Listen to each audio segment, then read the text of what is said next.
Hello everyone, কেমন আছো সকলে? আশা করছি অনেক ভালো আছো, আর আমিও কিন্তু অনেকটাই ভালো আছি। চলো আজ একটা জায়গা যাওয়া যাক। সেই জন্য কিন্তু আমি তোমাদের সাথে দেখো রেডি হয়ে সন্ধ্যে সন্ধ্যে বেরিয়ে গেছি। আর এখানে কিন্তু দুজন ছিল আমার সাথে। তো তারপরে কিন্তু দেখো আমরা মেন রাস্তায় আমাদের চলে এসেছি। আর মেন রাস্তা বলতে গেলে আমাদের বাড়ির সামনে এটা। আর এই যে এটা হলো আমাদের ঝাপড় মোড়ের বিখ্যাত রাস্তা হয়েছে এখন। একদম দেখতে পাচ্ছ একদম খাল ডোবে একদম ভর্তি। এটা পেরোতে প্রায় আমাদের 15 থেকে 20 মিনিট সময় লেগেছে, কারণ আগেই তো বৃষ্টি পড়ছে, তার মাঝে আবার এরকম অবস্থা রাস্তার। তো যাই হোক, তো আস্তে আস্তে কিন্তু আমরা পুরোটাই চলেও এসেছি।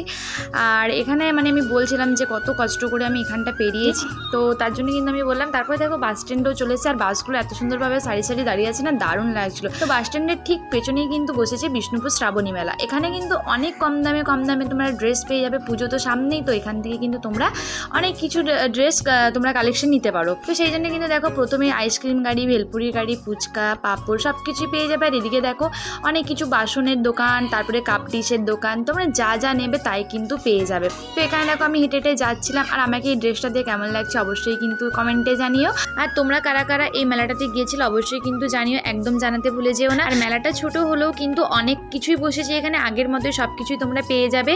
যে ছোট বলে কিছু বসেনি সেরকম কিছু না, সব কিছুই কিন্তু আগের মতনই বসে। আর এখানে দেখো কত রকমের কসমেটিক আছে। তো অনেকগুলো কিন্তু 3টে স্টল বসেছিল কসমেটিকের, তো এখানে কিন্তু তোমরা অনেক কিছু পেয়েও যাবে। কিন্তু অনেক অনেক বাচ্চাদের ড্রেস বসেছে দেখো 130 টাকা থেকে। আর এদিকে কিন্তু দেখো অনেক মেয়েদের কুর্তির কালেকশন আছে, অনেক সুন্দর সুন্দর। তাই আমি এখানে একটু ভিডিও করছিলাম, আর আমার কিন্তু অনেকগুলো কুর্তিও এখানে পছন্দ হয়ে গেছে। তো তোমরা কারা কারা এখান থেকে কী নিয়েছো অবশ্যই কিন্তু আমাকে জানিও। আর এখানে ছেলেদের ড্রেসও কিন্তু প্রচুর অ্যাভেলেবেল। তো আমরা যে কারণে গিয়েছিলাম সেটা হচ্ছে জুতোতে।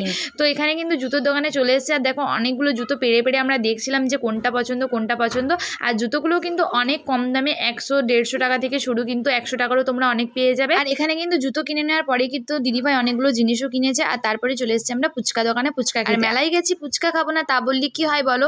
তো পুরটা এখানে অনেকটা শেষের মুখে, আমাদের ভাগ্যেই ছিল হয়তো। তো তারপরে কিন্তু আমরা ফুচকাটা খাচ্ছিলাম, আর সত্যি কথা ফুচকাটা অনেক টেস্ট ছিল। তো অনেকটা তোমরা মেলায় গেলে কারা কারা ফুচকা খেতে ভালোবাসো আমার মতো অবশ্যই কিন্তু জানিও। আর এখানে কিন্তু এই যে ঘুগনিটা মানে টিকিয়া, তো এটা খেতে তো আরও সুন্দর ছিল। তো এটা খেয়েছিলাম কিন্তু আমরা রবিদার স্পেশাল ফুচকা স্টলে। তো তোমরা এখানে যে কোনো অনুষ্ঠানও ভাড়া করতে পারো রবিদাকে, আর অনেক সুন্দর বানায় কিন্তু।